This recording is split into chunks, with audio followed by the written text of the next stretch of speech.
hari-hari Ramadan dengan amal saleh, dengan kegiatan tadarus bersama, dengan kegiatan tafakkur fiddin, dan nanti dilanjutkan dengan sholat tarawih bersama. Mudah-mudahan di bulan yang penuh dengan rahmat maghfirah Allah ini kita mampu menggapai ampunan Allah Subhanahu wa taala. Dosa-dosa kita diampuni oleh Allah dan kita keluar dari bulan Ramadan menjadi orang yang seperti ketika dilahirkan oleh orang tua kita, terbersih dari dosa, kembali kepada fitrah kita. Amin ya rabbal alamin.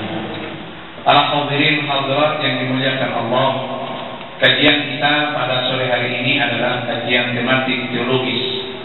Kita akan mengkaji tentang bid'ah, mafhumul bid'ah, apa itu bid'ah dan problem-problem seputar bid'ah, serta aktualisasi dari bid'ah hasanah.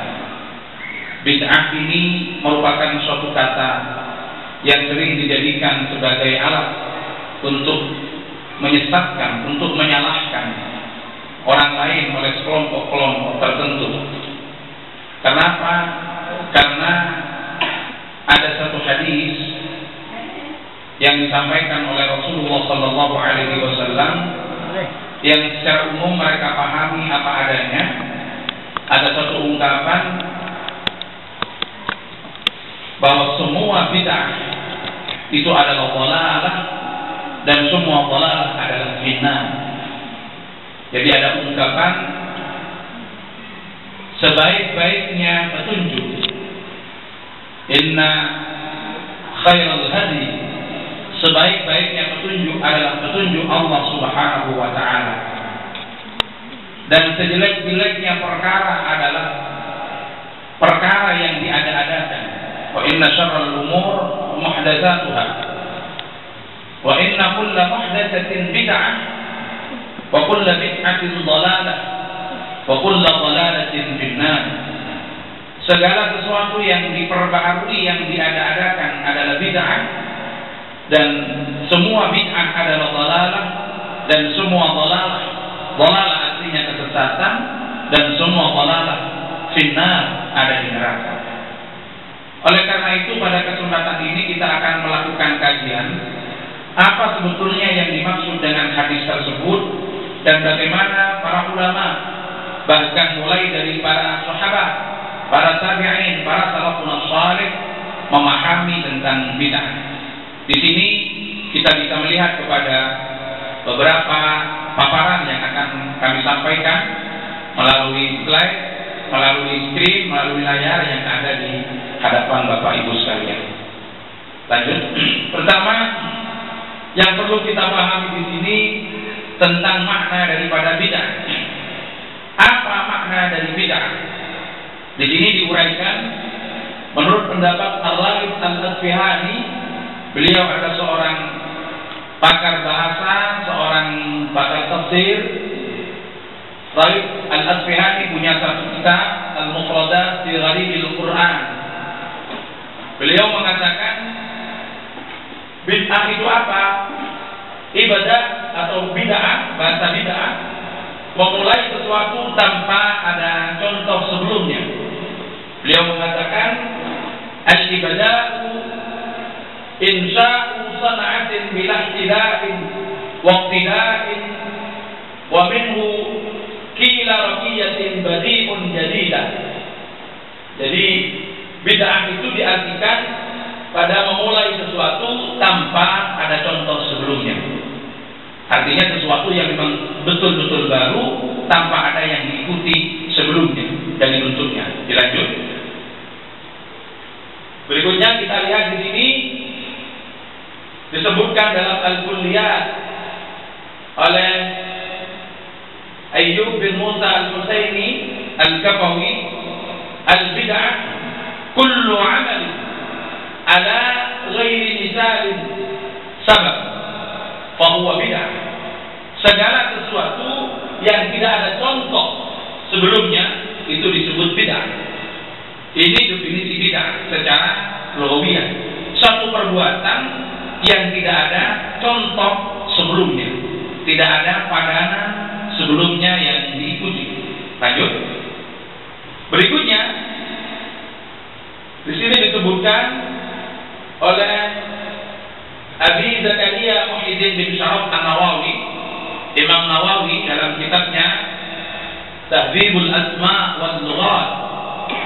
Beliau mengatakan bid'ah itu adalah ihdatsu ma lam yakun fi ahdi Rasulillah sallallahu alaihi wasallam.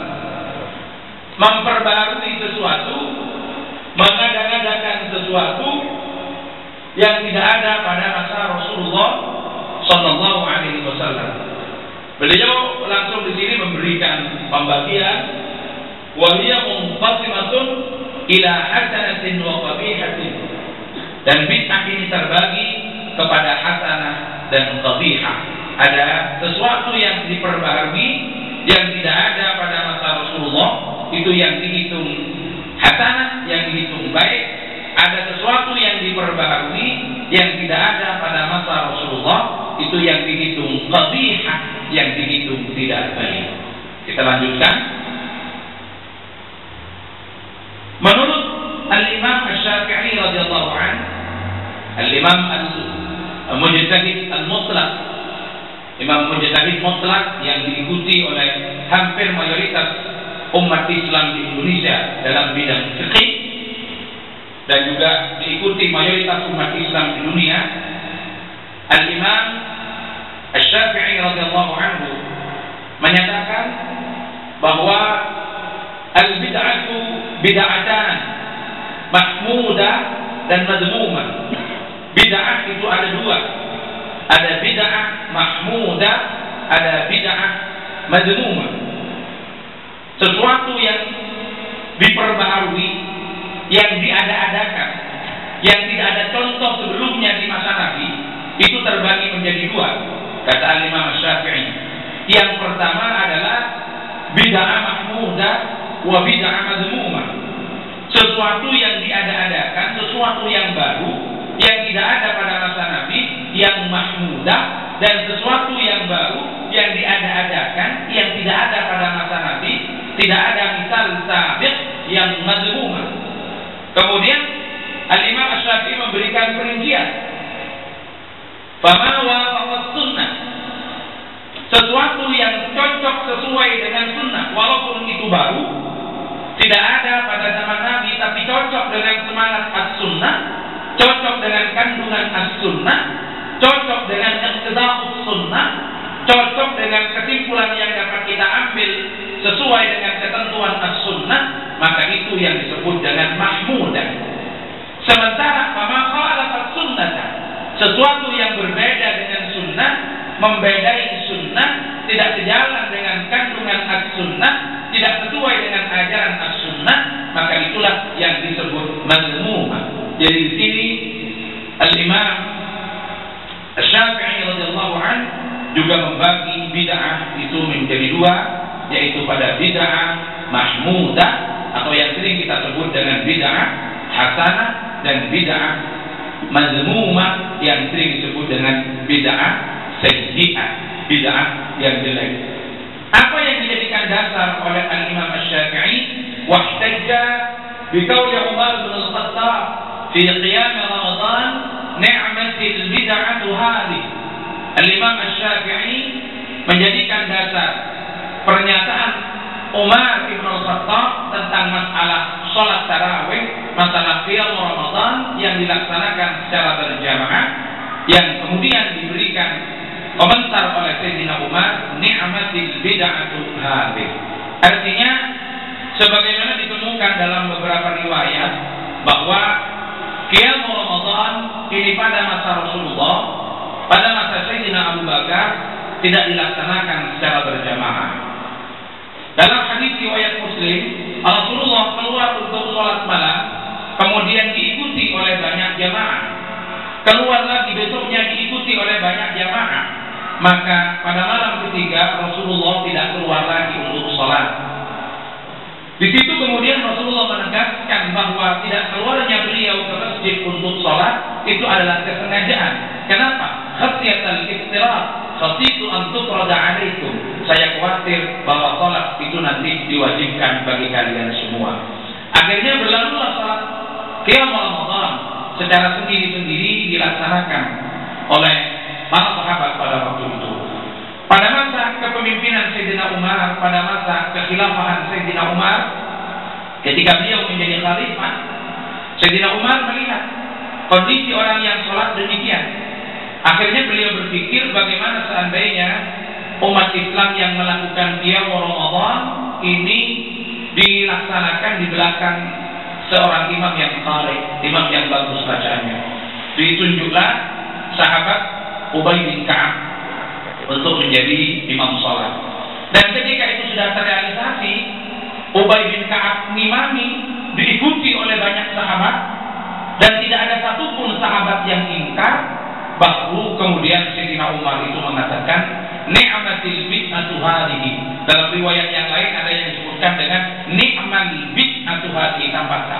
Ni'matil bid'atu hadhihi. Ini adalah sebaik-baik bid'ah. Nah, disinilah kemudian dijadikan hujjah oleh Al-Imam Asy-Syafi'i radhiyallahu anhu bahwa sesuatu yang diadakan, sesuatu yang baru, yang tidak ada contoh langsung pada masa Rasulullah, kalau tidak bertentangan dengan sunnah, tetapi di situ tercakup di dalam dalil-dalil syarak secara umum, itu tidak bertentangan dengan sunnah tapi sesuai dengan sunnah, maka itu dikategorikan sebagai bid'ah mahmudah, sesuatu yang baru yang diada-adakan tetapi di situ terpuji karena tidak bertentangan dengan syarak. Kita lanjut dulu pada beberapa pendapat yang disampaikan para ulama. Ini juga sama dari Imam Asy-Syafi'i yang disebutkan dalam kitab Manaqibul Imam Asy-Syafi'i oleh Al-Imam Al-Muhaddits Al-Imam Al-Baihaqi. Beliau mengatakan, haddatsana Asy-Syafi'i qala al-muhdatsat min al-umur darban. Sesuatu yang baru, perkara yang diada-adakan, itu ada dua. Yang pertama, ma uhditsa yukhalifu kitaban aw sunnatan aw atharan aw ijma'an, yang fahadihi al-bid'atu dhalalah. Yang kedua, ma uhditsa min al-khabari la khilafa fihi liwahidin min hadza wa hadhihi muhdatsah ghairu madmumah.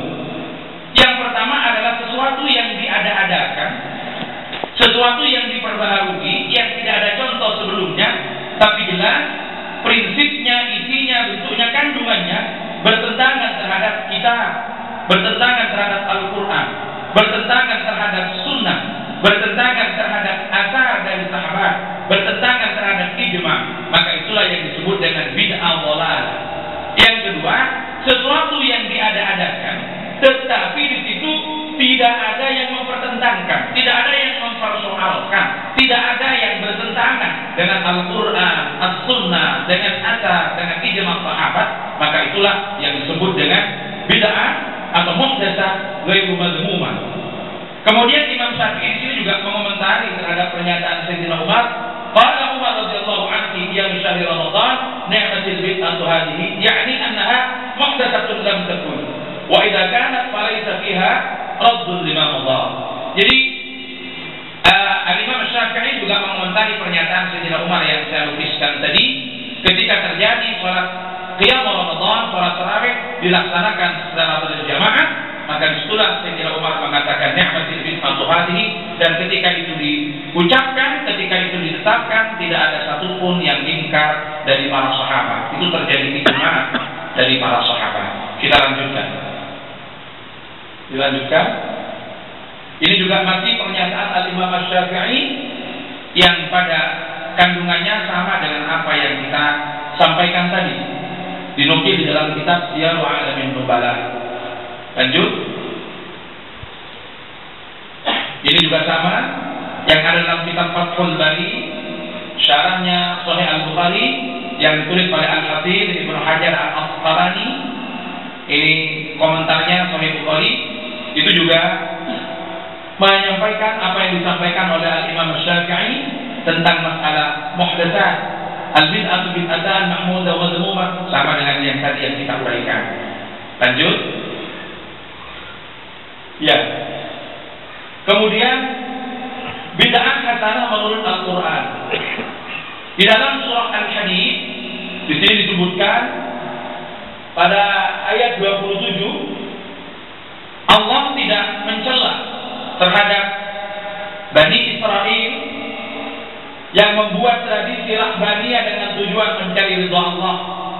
Bani Israel dicela karena meninggalkan tradisi rahbaniyah yang telah mereka tetapkan. Artinya sesuatu yang diada-adakan selama itu tidak bertentangan dengan tujuan syara, itu tidak disalahkan dan itu bukan kategori sesuatu yang dhalalah. Dilanjutkan. Kemudian dalam Sahih Muslim, di dalam Sahih Muslim yang kemudian dikomentari oleh Al-Imam An-Nawawi. Jadi Imam Nawawi ini menulis satu musyarah hadis yang disebut dengan Syarah An-Nawawi ala Sahih Muslim. Syarah An-Nawawi terhadap Sahih Muslim. Ini hadis yang saya sampaikan tadi yang hukum kandungan seperti yang pernah diutarakan oleh Al-Utsaimin misalkan. Jadi bid'ah itu adalah fi'lu ma lam yakun fi 'ahdi Rasulillah. Mengerjakan, melakukan sesuatu yang tidak ada pada masa Nabi. Lagi ini kalau mau jujur, ketika hanya diterjemahkan seperti ini, kok kemudian tidak diberikan pembagian dan pembatasan? Ini kalau orang belajar ilmu nahwu, ma itu termasuk ma mausul yang mustarak, mencakup kepada semuanya. Ini dalam usul fikih disebut sifat am. Jadi fi'lu ma lam yakun, melakukan segala sesuatu. Berarti sesuatu apapun yang tidak ada di zaman Nabi. Akhirnya menjadi bid'ah, menjadi dhalalah semua. Mobil tidak ada di zaman Nabi. Kemudian HP tidak ada di zaman Nabi. Termasuk proyektor seperti ini, LCD proyektor tidak ada di zaman Nabi. Laptop apalagi itu tidak ada di zaman Nabi. Tapi ketika mereka terjebak dengan persoalan itu, akhirnya mereka membagi, oh itu kan urusan dunia. Jadi awalnya sudah mengatakan kalau segala sesuatu yang tidak ada di zaman Nabi itu adalah bid'ah, dan bid'ah tidak boleh dibagi, itu kata mereka. Bagi kita prinsipnya sudah jelas tadi ya.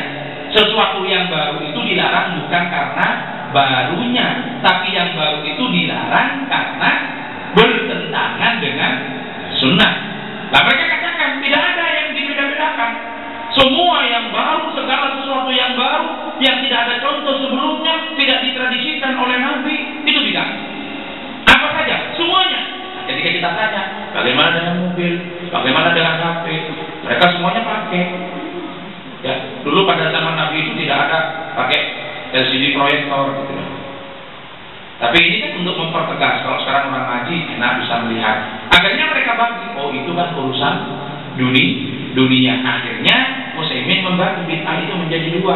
Apa? Ada bid'ah terkait dengan urusan dunia, ada bid'ah akhirat. Jadi dia membagi, ada bid'ah dunyawiyah, ada bid'ah diniyah.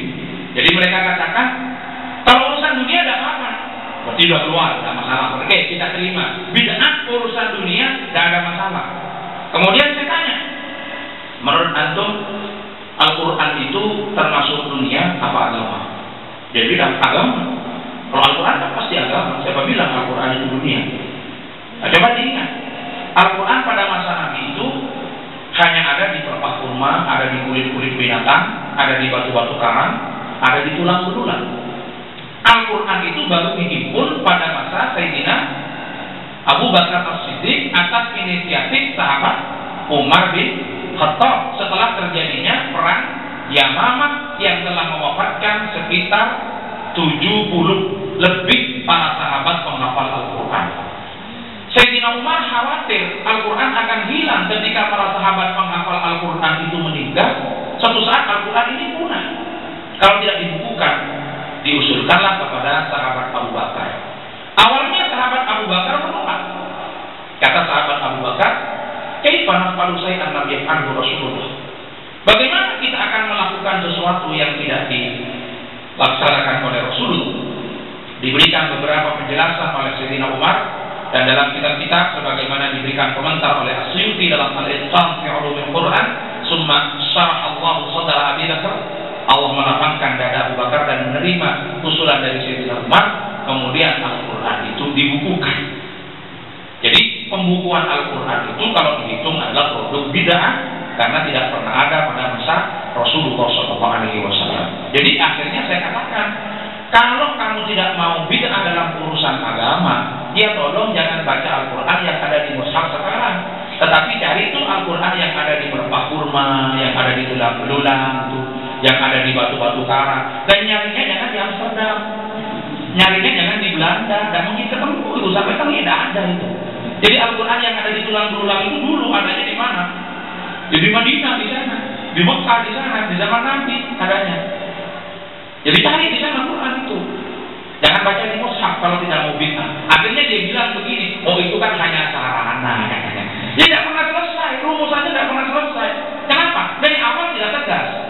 Nah, sementara kita, para ulama Ahlus Sunnah wal Jamaah, para salafun saleh sudah memberikan batasan yang tegas.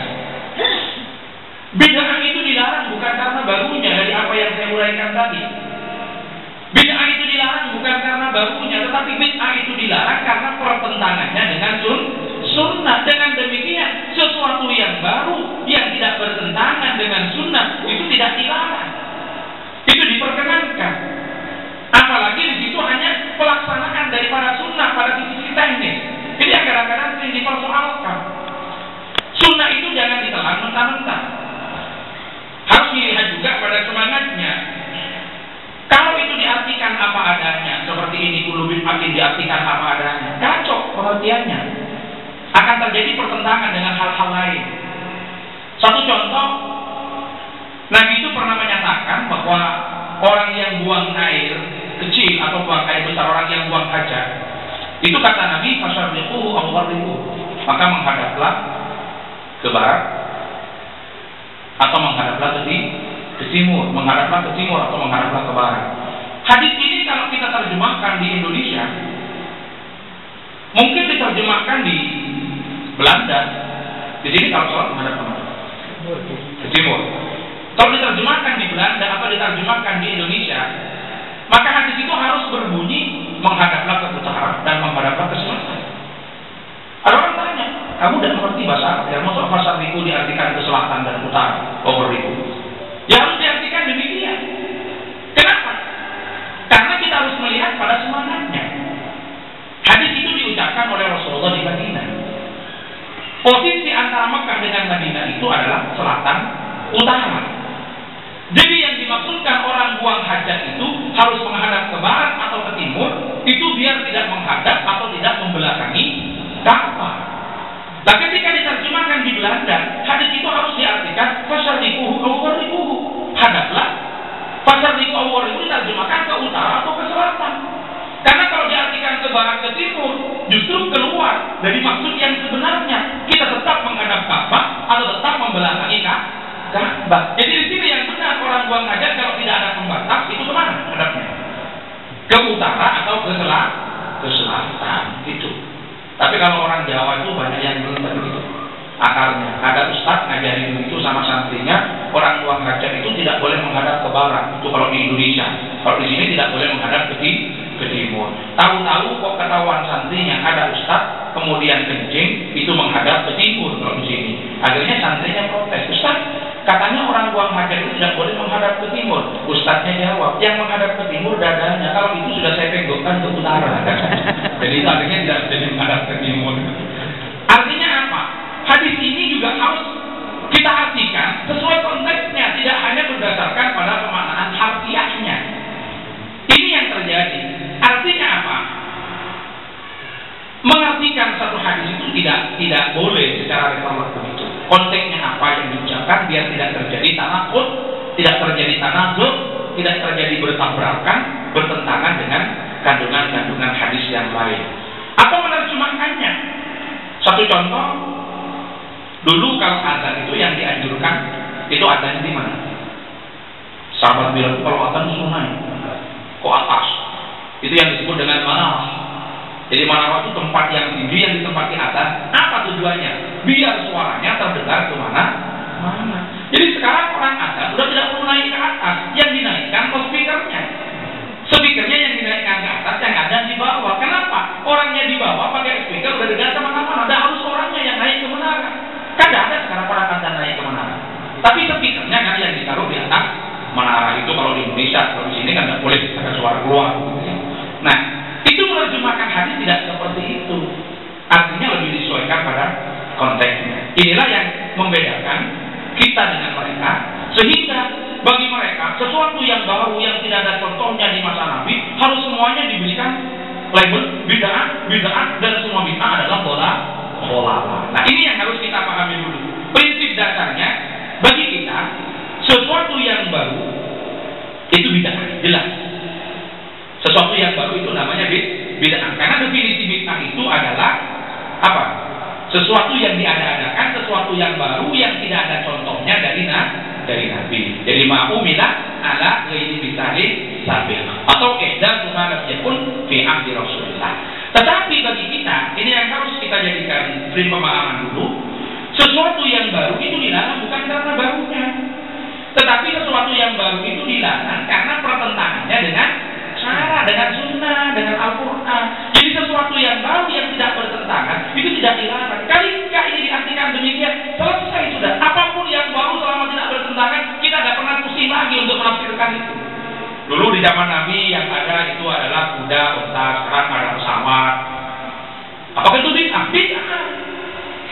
Apakah itu baru? Pasti baru. Tetapi di situ tidak ada sesuatu yang bertentangan. Makanya tidak dilarang. Karena yang dilarang bukan karena barunya, tapi yang dilarang itu apa? Pertentangannya dengan sunnah, pertentangannya dengan syariat. Itu taruhannya. Jadi nanti kalau kita melihat ada suatu amalia yang baru, nanti akan kita kasih secara khusus. Misalkan ada contoh haul, ada tahlil misalkan. Itu kan baru. Tradisi berkumpulnya itu tidak umum di waktu Nabi. Apakah ini dilarang? Dilihat dulu. Yang dilarang bukan karena barunya, tapi karena pertentangannya. Kumpul-kumpulnya tidak ada, tetapi semangatnya apa? Ada dua. Satu, mengingat mati. Kalau mengingat mati, banyak dasarnya. Dalilnya banyak. Dalam Al-Quran, dalam As-Sunnah banyak. Nabi mengatakan, "Akhiru min dzikri hadhil ladzat." Perbanyaklah mengingat segala sesuatu yang dia bisa meniadakan keenakan. Apa itu mati? Suruh banyak ingat mati. Karena orang banyak ingat mati akan banyak mencari bekal untuk hidup sesudah mati. Kemudian yang kedua apa? Mendoakan orang mati. Ini banyak dasarnya. Jadi ini barang baru, perkumpulannya barang baru. Tidak ada di zaman Nabi, tetapi tidak bertentangan dengan sunnah. Sehingga jangan dilarang. Karena yang dilarang bukan barunya, tapi yang dilarang itu apa? Pertentangannya dengan sunnah. Nah, sekarang kita lihat contoh-contohnya. Lanjut. Lah dalilnya. Dalil bid'ah hasanah. Ada satu hadis yang disabdakan oleh Rasulullah SAW seperti yang disebutkan di dalam slide. Ini adalah dalam Sahih Muslim yang kemudian dikomentari oleh Imam An-Nawawi. Man sanna fil Islam sunnatan hasanatan falahu ajruha wa ajru man 'amila biha ba'dahu min ghairi ayyam tuzar min ujurihim syai'un. Wa man sanna fil Islam sunnatan sayyi'atan falahu wizruha wa wizru man 'amila biha min ba'di min ghairi ayyam tuzar min awzarihim syai'un. Barang siapa yang membuat satu kreasi, nah berarti kan man sanna fil Islam itu membuat sesuatu yang baru di dalam Islam, sunnatan hasanatan,